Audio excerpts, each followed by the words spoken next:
Hello everyone.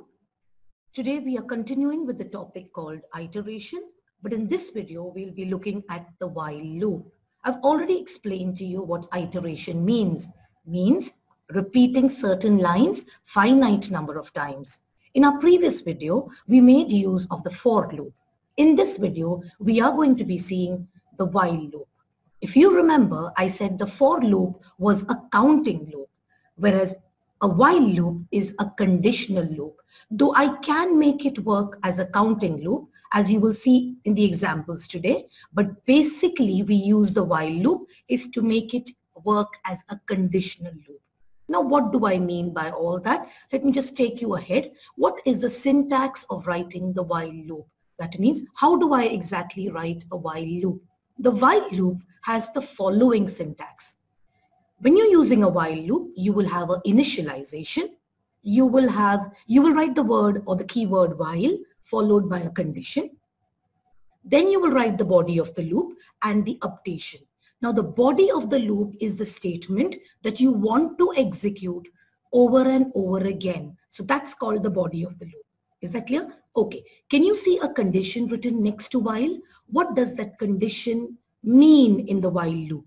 As long as the condition specified next to while evaluates to a true, you will keep doing the body of the loop as well as updation. Now, what is updation? I will tell you in the next slide, like why do you need updation? But the line that has to be repeated over and over again, basically whatever is our main program, which I want to repeat over and over again, that is called the body of the loop.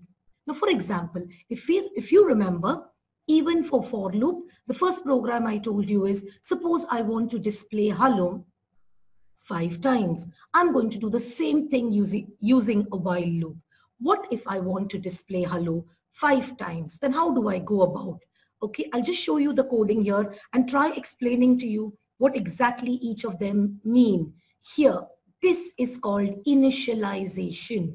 I is a variable which is given value 1. So you have initialized value of I as 1. Then after doing initialization, we come to the next line which has a condition here. Now what is the condition saying? That I's value should be less than or equal to 5. Now currently what is the value of I? Let me just annotate here. So this is I and I's current value is 1. Okay, what are we checking here in the condition? Is 1 less than or equal to 5? Yes, it is going to be true. I said only if it is true, you get an entry into the while loop, and the while loop says to print hello. So I print hello the first time. Correct? After printing hello, the updation statement is also a part of the loop. So what is this line telling me? I is equal to I plus 1. What does that mean? It says update the value of I or change the value of I or increment the value of I. So I is no more 1. It's going to be 2. After you finish updation, where does the control go? The control goes back to the while loop. So after you've done updation, automatically the control comes to the line of the while loop. It checks the condition once again, but now I is not 1 anymore. It is 2. So is 2 less than 5? Yes, I get an entry into the loop and I print hello for the second time. Correct? After that, I again do updation. When I do updation, what happens to I? I now becomes 3.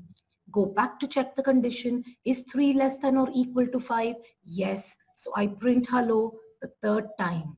And then I increment I becomes 4. Is 4 less than or equal to 5? Yes. You will print hello the fourth time. Go and increment I now becomes 5. Is 5 less than or equal to 5? Yes. So you print hello the fifth time.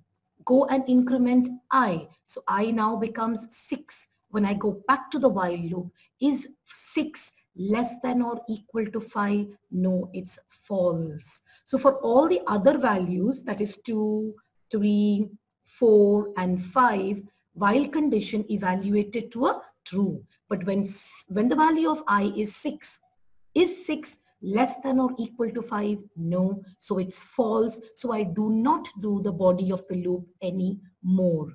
Now, is it iteration? Yes, you have done certain lines of the program finite number of times. In this scenario, 5 times. Now, let me just explain the importance of initialization.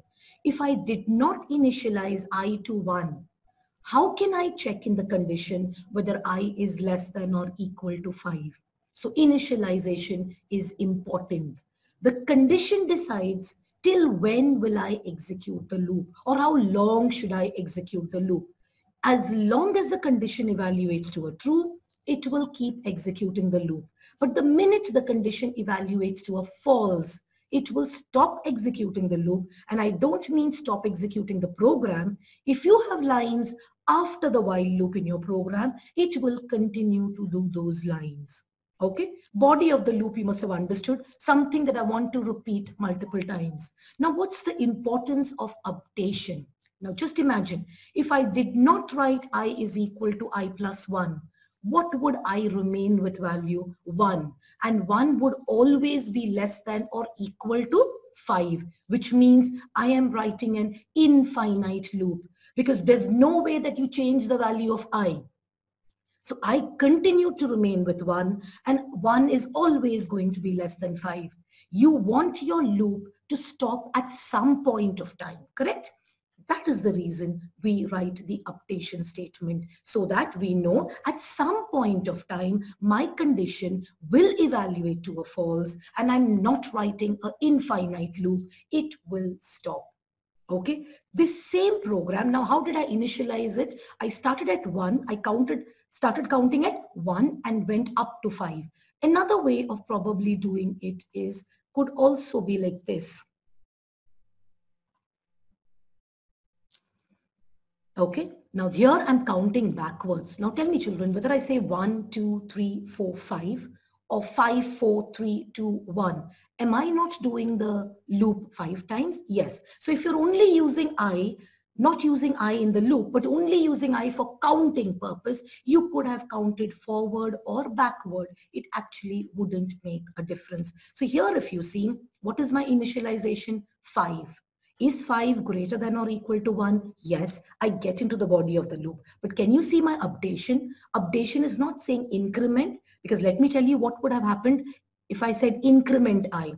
From 5 it would become 6, 6 would become 7, 7 would become 100, 200, 1000, and all of them would be greater than 1. That means you are going into an infinite loop. We write the updation so that at some point of time, my condition evaluates to a false and I stop the loop. For example, this is a decrementing loop.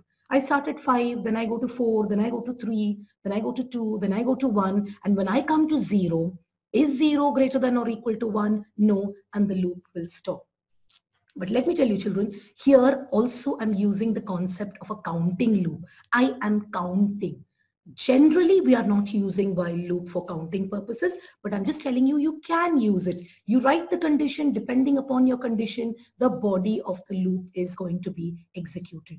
Is that clear? Okay, let me just take you to an example. Suppose I want to display even numbers from 1 to n. Okay, I want to display even numbers from 1 to n.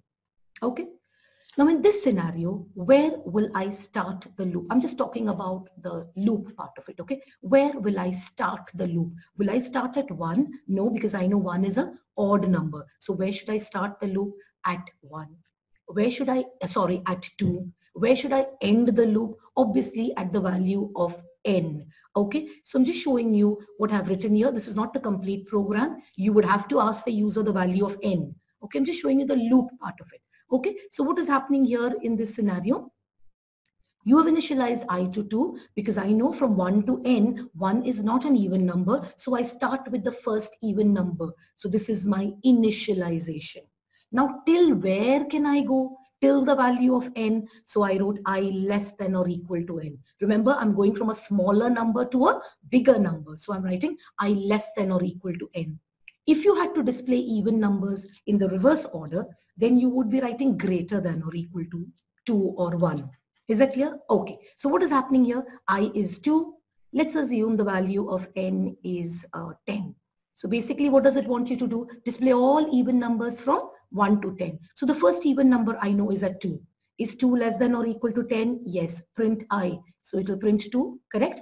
What am I doing with I? I'm updating it. So I, which was 2, will now become 4. Is 4 less than or equal to 10? Yes, it will print 4. After incrementing, it will become 6. Then you will display 6. Increment it, you will make it 8. Then you will display 8. Increment it, you will make it 10. You will display 10. When you increment it to 12, is 12 going to be less than or equal to n? No. So I am going to be stopping. Is that clear? So this is how the while loop works. Now the same program I have taught you using a for loop also. So let me just bring it in front of you. Okay. So if I had to do the same program using a for loop, do you remember writing these lines here? Now what does a range function do? It will start at 2. Okay.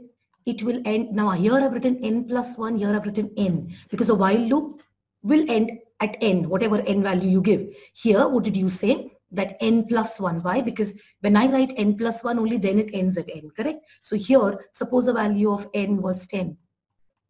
What is the range function doing? Generating numbers 2, 4, 6, 8, 10, because the skip value is 2 or the step value is 2. And you're going on printing the value of I. Okay. So with this example, I want to tell you that all programs that you did with your for loop, you can easily convert it to your while loop. Okay. So here, what was your initial value of I? 2. So I wrote in the while loop, I is equal to 2. What is your final value of I here? Not n plus 1, but n. So I wrote I less than or equal to 2. What's the body of the loop here? Print I. So I wrote in the while loop also print I. The range function automatically skips because of your step value. Here, you will have to write the skipping by writing I is equal to I plus 2. Is that clear? Okay. So let me just show you one more example, which probably you've done using a for loop. And how can we do it using a while loop? It says to find the sum of the following series. Okay. I'm just showing up the for loop for you. We have done this using a for loop. Okay. I start at 1, first term, second term, I go up to the third term and I square up each term. If I had to do this using a while loop, obviously I will have to read the value of n and initialize sum to 0. So that will go as usual. Now tell me, looking at this, what is the initial value of I? Where are you starting I from? 1. And where are you ending I? At n plus 1 or at n? Correct. At n. Correct. So that is exactly. And what is the step value here? Are you skip counting by 2 or skip counting by 1? When we don't write anything, it's going to be 1. Okay. So it becomes very easy for us to actually convert it to a while loop. Okay. Let me just convert it to a while loop and show it to you. Here, the first 2 lines remain the same. We just said I starts at which value? Here I starts at which value? 1. So I initialize it to 1. Where does I end? Even if I write n plus 1, where does the loop, the range function end? At n. So I wrote I should be less than or equal to n. What is the body of the loop? The body of the loop remained the same. Now remember, the print function is not a part of the loop. That's why it's aligned with for, not indented in. Correct? But what does the range function, how does it skip? Skips by 1. Now that is not done automatically with the while loop. So what did I do? I actually wrote I is equal to I plus 1. So I's value next becomes 2, next becomes 3, and so on. And finally, after I finished the loop, I said print sum. Here also note that print sum is not a part of the while loop. It's not indented in the while loop. So it's going to be executed after you finish the loop. Is that clear? So with this example, I'm trying to tell you is any program that you have done with the for loop, you can easily convert it to a while loop if you know where to start, where to begin, and what is your step value. That's my updation. Is that clear? Okay. But generally, am I using a while loop just to work like a for loop? No.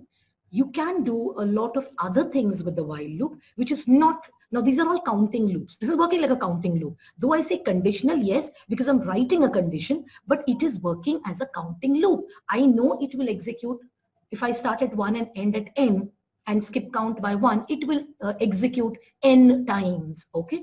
But in the next video, we'll actually see some new programs which we have not done using a for loop because it can be done using a while loop only. Is that clear? So see you in the next video.